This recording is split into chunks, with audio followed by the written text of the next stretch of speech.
The desert rose, a western tale of courage and redemption. The Arizona desert stretched endlessly under a merciless August sun.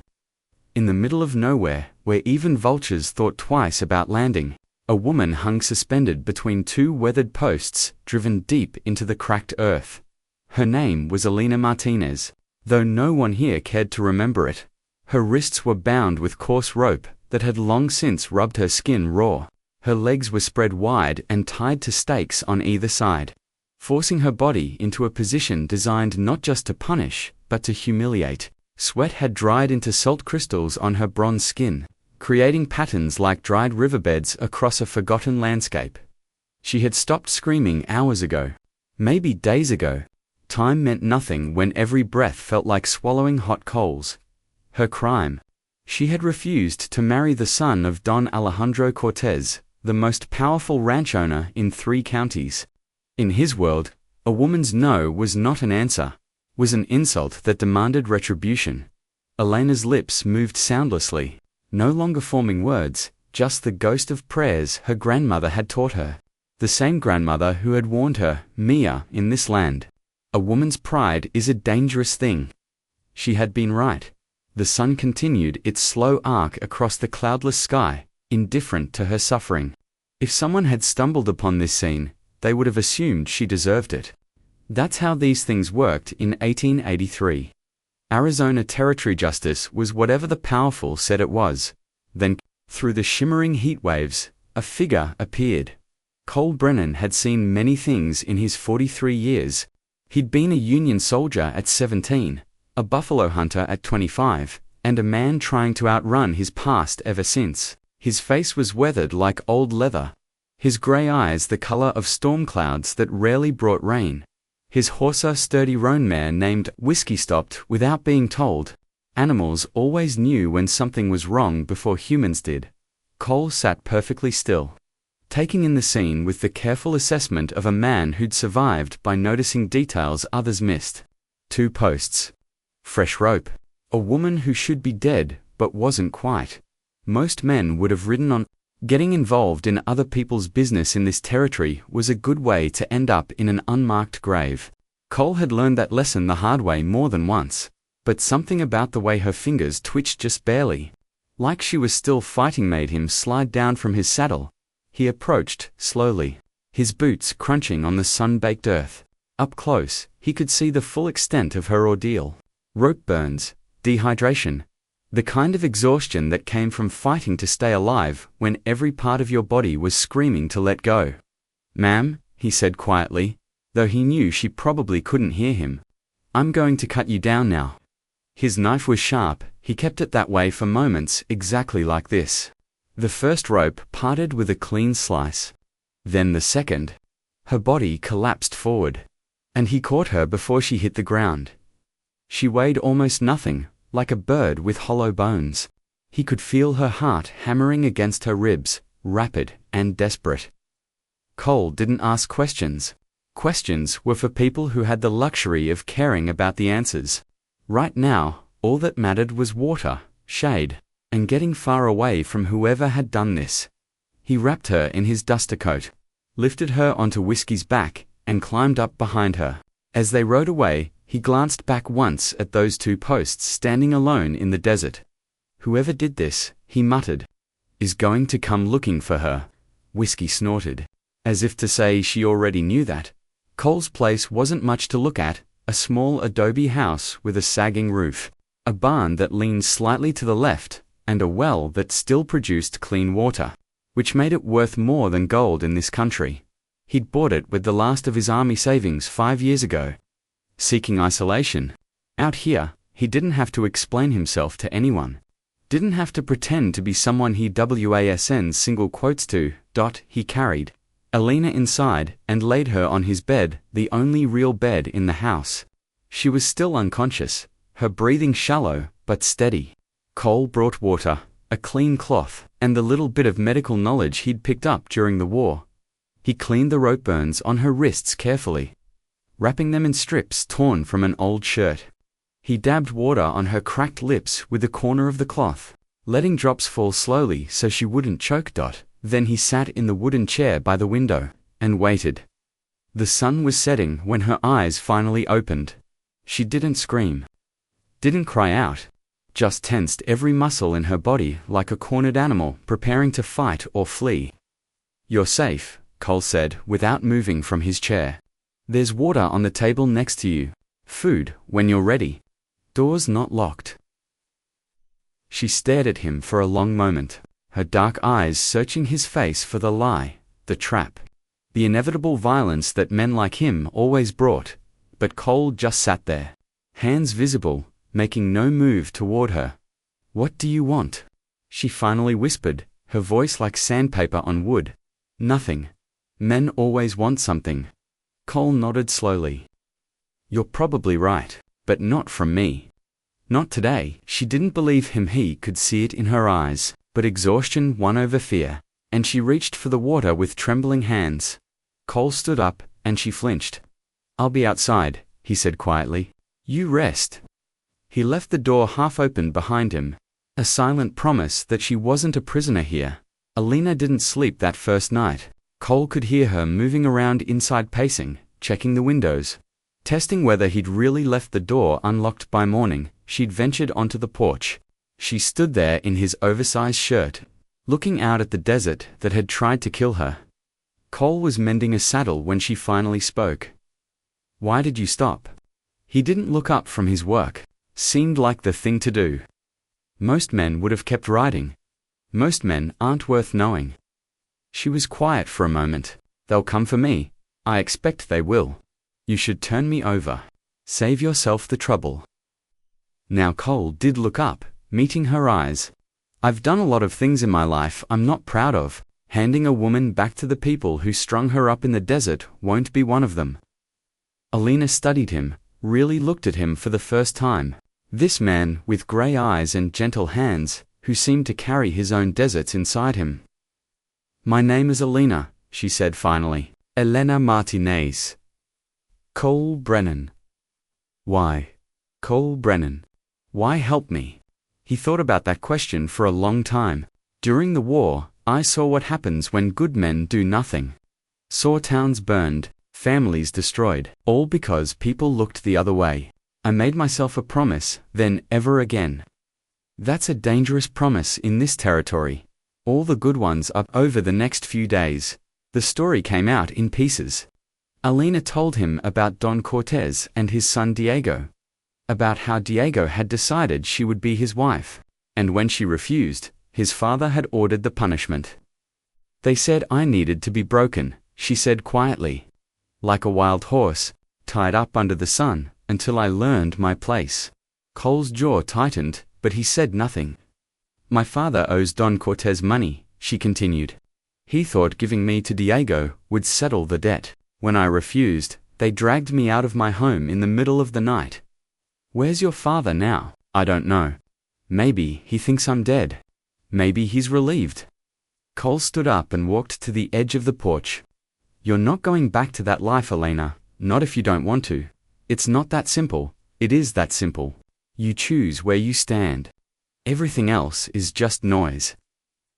They came on a Tuesday afternoon, when the heat made everything shimmer like a mirage. 3 riders.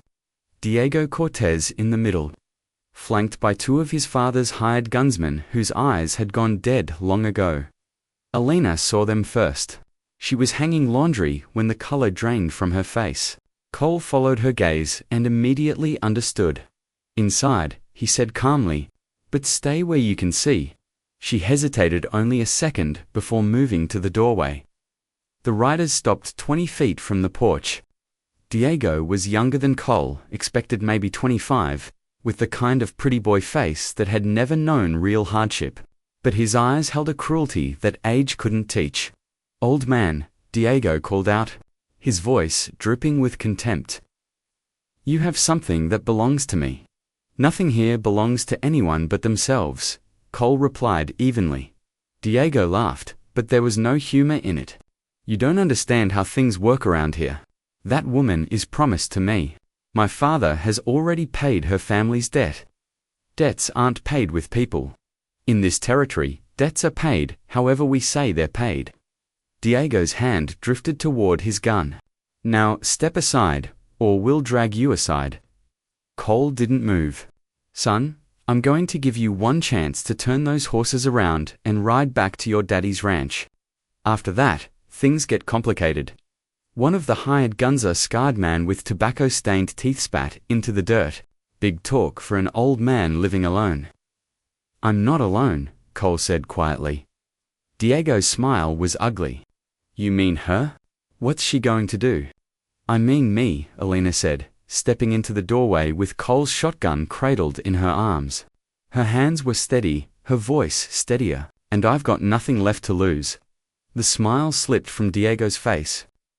You ungrateful. The first shot came from one of the hired guns, who'd mistaken Cole's comm for weakness. The bullet splintered the porch railing 6 inches from Cole's head. Cole's response was faster than a man his age had any right to be. His Colt Peacemaker cleared leather and barked once. The hired gun jerked backward in his saddle, a red bloom spreading across his chest. The second man went for his gun. Elena's shotgun roared, and he tumbled sideways off his horse. Screaming, Diego froze, his hand halfway to his weapon, suddenly realizing he was the only one left. You can't do this, he said, his voice cracking. My father, your father, isn't here, Cole interrupted. And you've got about 5 seconds to decide if you want to join your friends or ride home, and tell him what happens when you try to take people who don't belong to you. Diego looked at Alina, at Cole, at the 2 men bleeding in the dirt. Then, with a curse, he wheeled his horse around and galloped away. The silence that followed was broken only by the labored breathing of the wounded man. Cole walked over and kicked the man's gun away. You'll live if you get to town. I'd start riding. The man didn't need to be told twice. He hauled himself onto his horse and followed Diego's dust trail. Alina lowered the shotgun, her arms finally beginning to shake. Cole gently took it from her. You did good. I killed him. No, you defended yourself. There's a difference. But the look in her eyes said she wasn't sure there was. The sheriff came the next day. Sheriff Tom Walters, a man who'd learned long ago that justice and the law weren't always the same thing. And he'd made his peace with that bargain. He looked at the blood in the dirt, at the bullet holes in the porch, at Alina standing next to Cole.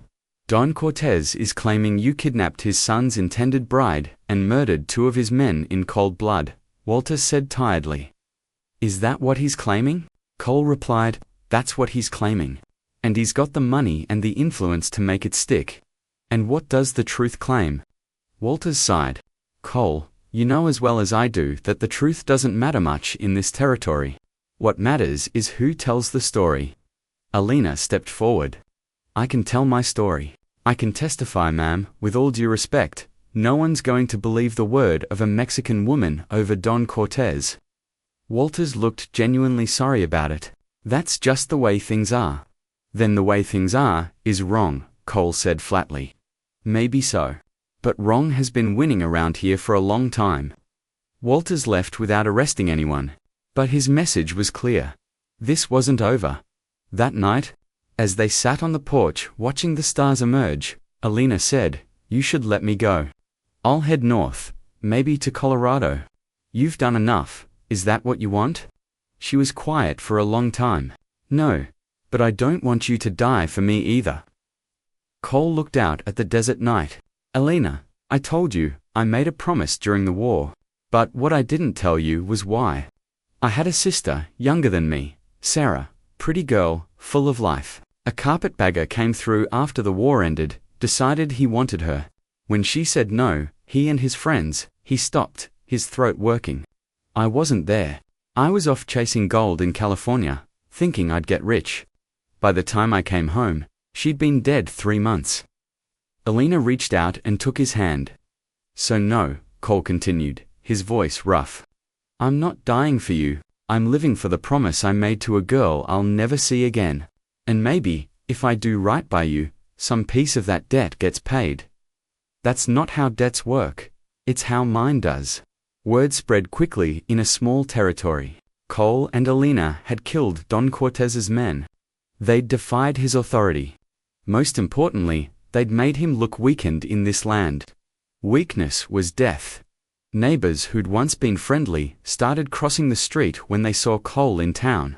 The general store raised its prices. The bank called in a loan Cole didn't even know he had. But something else happened to a young Mexican family who'd been sharecroppers on Cortez's land, showed up at Cole's ranch one morning. The father was named Miguel, his wife Rosa, and they had 2 small children. "We heard what you did," Miguel said, hat in his hands. "We wanted to say thank you for standing up." Cole was confused. "I didn't do it for we know, but it still matters. It matters that someone finally said no to that family." Over the next week, others came. A Chinese railroad worker who'd been cheated out of his wages, a freed slave who'd been run out of town for not knowing his place, a white widow whose land Cortez had been trying to steal. They didn't come for charity or protection. They came because Cole and Alina had done something none of them had dared to do. They'd stood up. Alina found herself becoming the unexpected center of a community she'd never asked for. Rosa taught her to make proper tortillas. The widow, Martha, brought fabric and taught her to sew. The railroad worker, Chen, repaired the leaning barn in exchange for nothing but dinner and conversation.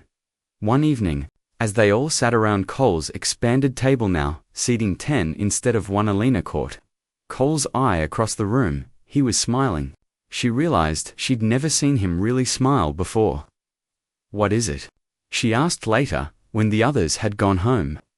"I spent 5 years on this ranch alone, thinking that was what I wanted. Turns out I was just hiding." He looked at her. "You changed that." "I didn't mean to, I know. Best things never are meant to be." Don Alejandro Cortez himself came on a gray morning 3 weeks after the shooting. He rode in a fancy carriage with armed outriders. Looking like a Spanish conquistador surveying his domain, Cole met him at the property line.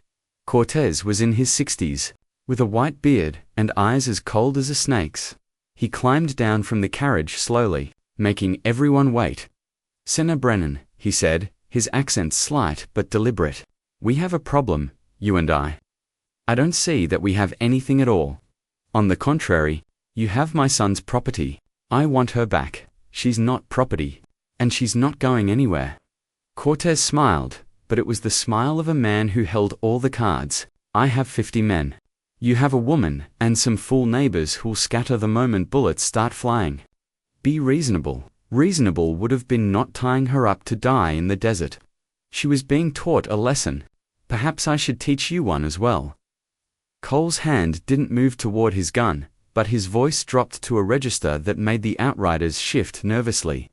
"Try it. But, I promise you, I'll make sure you're the first one to fall." They stared at each other for a long moment. Old men who'd both seen too much and compromised too often.